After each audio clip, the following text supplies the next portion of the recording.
Hello everyone, welcome to my channel. In this video, we are going to solve 50 divide 5 bracket 5 plus 5.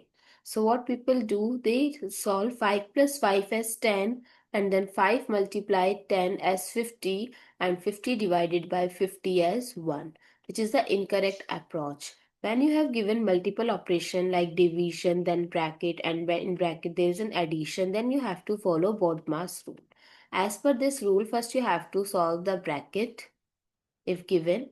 So yes, it's given here 5 plus 5 is 10. And when you remove the bracket and there is no sign, then you have to put multiplication. We know that division and multiplication both have same priority, but always remember you have to solve it from left to right. So it's 50 divided by 5 times 10. So it's 10 times 10, that is 100. So what is the correct answer? 100. I hope it's clear and you find it useful. So don't forget to like, share, comment and subscribe to my channel. Thanks for watching. See you in the next video.